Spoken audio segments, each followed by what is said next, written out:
حضرت ابو ہریرہ رضی اللہ عنہ نے کہا، ہم رسول اللہ صلی اللہ علیہ وسلم کے چاروں طرف ایک جماعت کی صورت میں بیٹھے ہوئے تھے۔ ہمارے ساتھ حضرت ابو بکر اور عمر رضی اللہ عنہما بھی موجود تھے۔ رسول اللہ صلی اللہ علیہ وسلم ہمارے درمیان سے اٹھے اور کسی طرف چلے گئے۔ پھر آپ نے ہماری طرف واپسی میں بہت تاخیر کر دی تو ہم ڈر گئے کہ کہیں ہمارے بغیر آپ کو کوئی گزن نہ پہنچائی جائے۔ اس پر ہم بہت گھبرائے اور آپ کی تلاش میں نکل کھڑے ہوئے۔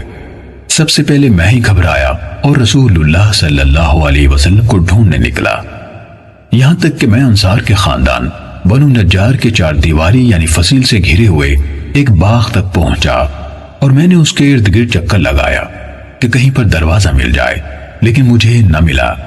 اچانک پانی کی ایک گزرگاہ دکھائی دی جو باہر کے کنویں سے باغ کے اندر جاتی تھی۔ روی آپاشی کی چھوٹی سی نہر کو کہتے ہیں۔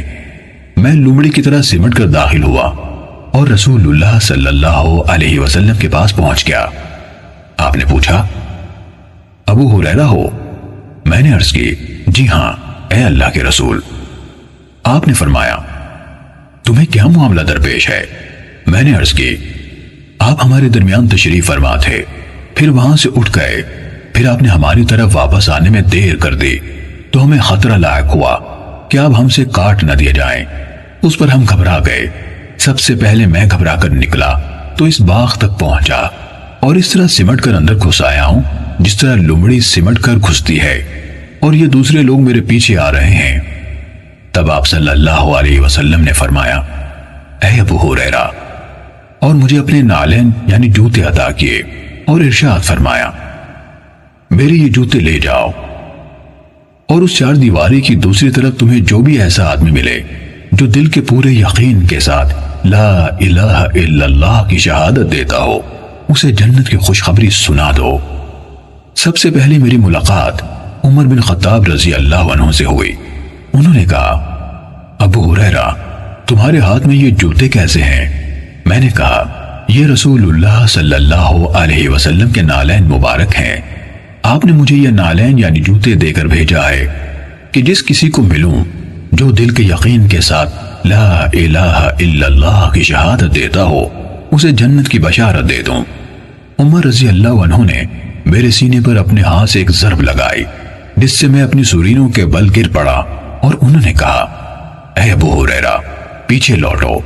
میں رسول اللہ صلی اللہ علیہ وسلم کے پاس اس عالم میں واپس آیا کہ مجھے رونا آ رہا تھا، اور عمر رضی اللہ عنہ میرے پیچھے لگ کر چلتے آئے تو اچانک میرے عقب سے نمودار ہو گئے۔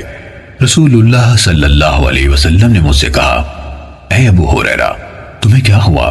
میں نے عرض کی، میں عمر سے ملا اور آپ نے مجھے جو پیغام دے کر بھیجا تھا میں نے انہیں بتایا تو انہوں نے میرے سینے پر ایک ضرب لگائی ہے جس سے میں اپنی سورینوں کے بل گر پڑا، اور مجھ سے کہا کہ پیچھے لوٹو۔ رسول اللہ صلی اللہ علیہ وسلم نے فرمایا، عمر، تم نے جو کیا اس کا سبب کیا ہے؟ انہوں نے عرض کی، اللہ کے رسول، آپ پر میرے ماں باپ قربان ہو، کیا آپ نے ابو ہریرہ کو اس لیے نالین دے کر بھیجا تھا کہ دل کے یقین کے ساتھ لا الہ الا اللہ کی شہادت دینے والے جس کسی کو ملے اسے جنت کی بشارت دے؟ آپ صلی اللہ علیہ وسلم نے فرمایا، ہاں۔ عمر رضی اللہ عنہ نے عرض کی، تو ایسا نہ کیجیے، مجھے ڈر ہے کہ لوگ بس اسی شہادت پر بھروسہ کر بیٹھیں گے، انہیں چھوڑ دیں کہ وہ عمل کرتے رہیں۔ رسول اللہ صلی اللہ علیہ وسلم نے فرمایا، اچھا تو ان کو چھوڑ دو۔ صحیح مسلم حدیث نمبر 147۔